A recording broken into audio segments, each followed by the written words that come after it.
Now, let's move on to something more important. We're going to refactor the geometry of the ring, or I'd rather say this code here. I realized that it would be better to move, maybe we mention it during the tutorial. It's quite an algorithm here, even if there are a couple of lines of code, but it's still important to move as much logic as possible somewhere else. And let's create a use case for this. And this will be probably the last refactor of the project, so let's enjoy it. How about calling it plot Wi-Fi nodes ring? Sounds appropriate to me. New file.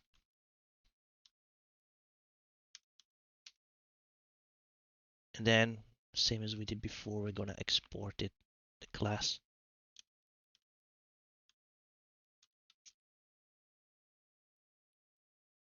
And here, it's interestingly suggesting this stuff. I don't know how the hell he knows. It looks okay-ish.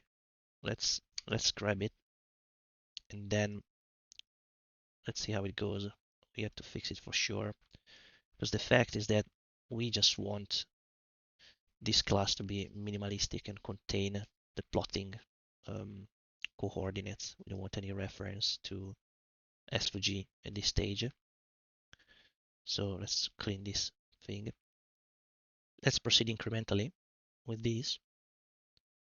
The plot that the auto-completion suggests is not what we want.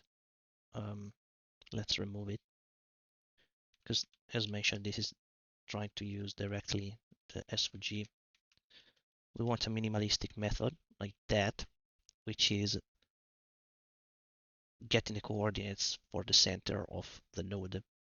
And this one takes as a parameter the index, total number of nodes, and then we need also the center, which is half of this. But I'd say obviously we shouldn't probably avoid to calculate it here. Worst thing could be to have it hard coded. It could be something that could be pulled from the constructor, because the constructor itself knows. He should be able to know which dimension are we adding for the whole SVG frame, and that will be the half of it. So yes, let's do it, and let's start using. For now, just for now, as you know, my method is taking baby steps before start doing the whole thing. Let's instantiate temporarily the use case in here into the ring. Like here, we would have const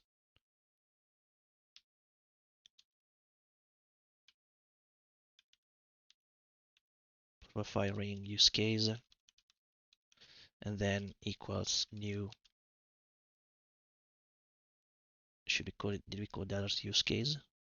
Yes. Okay. So let's call it use case as well. Forgot about that. And then let's rename this one use case. No worries.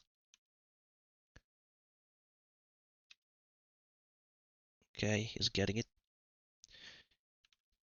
In theory, we should pass this, but for now, let's say there's nothing in the constructor.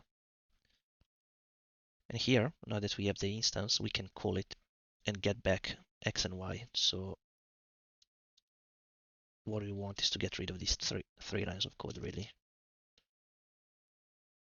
So let's proceed calling the method, passing the I, and then passing the total length.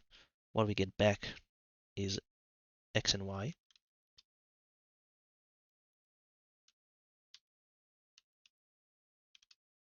Like that, and then we can get rid of that, the existing code. Let's see, moment of truth. Yes, looks happy. Let's prove that it's using this one.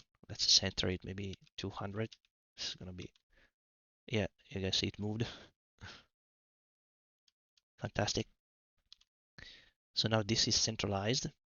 Not bad as a first step. Let's keep improving it.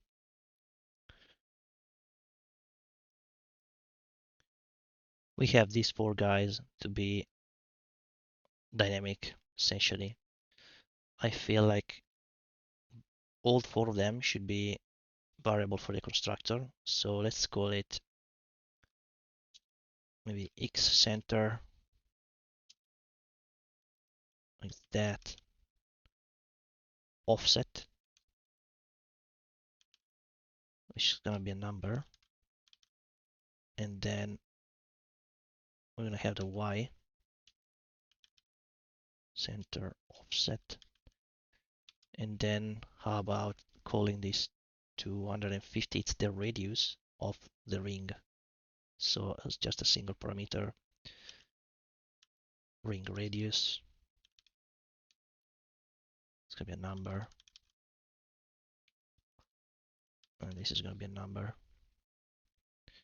right? This is a little bit of syntactic sugar. Private, read only for all 3 of them, so that they become immediately, once they are set, they can be used like this. So this one, instead of 300, it's going to be this dot x center offset, and the 205 is going to be this dot ring radius. Okay, so just copy this guy, add it here. We swap the x with the y. Cool, awesome. Now everything is going to break, or I'd rather say it's all condensed in one point. I don't know what's going on there, but obviously we need to instantiate this with the right numbers, which are going to be the offset of this one would be 300,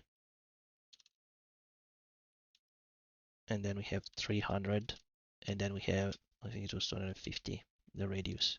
Boom, we're back in business. It's working all right. So we are making all those magic constant disappear one by one, which is good. Last thing we want to do is get rid of this 600. And I was thinking, let's add a public attribute here called box size, so that we can instantiate it with 600 over there, and then here we can basically pull it from the use case. So we're going to say 0, 0,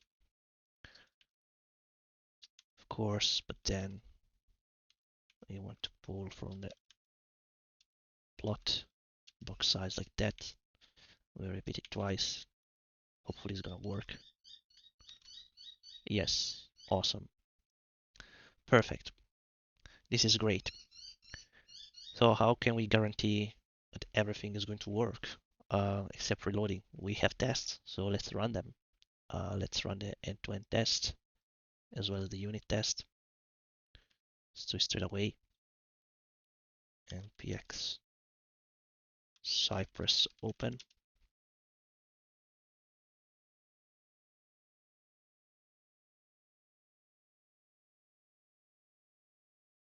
Fantastic. Let's run it.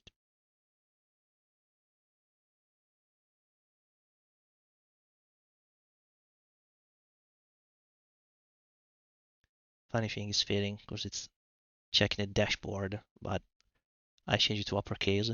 The rest seems to be working. So let's quickly update the test. The test should be looking for dashboard. It's probably a way to ignore. All green, all good, fantastic. Now let's move to the unit tests, which are here, clear, npm run test. Should be interesting. See if we messed up anything. No, all green. Wonderful. It's time to celebrate. One last refactor here. We want to move this use case inside the context. We don't want to instantiate it inside the component, of course. So let's move it quickly. Let's grab it from the use context, assuming it will be there.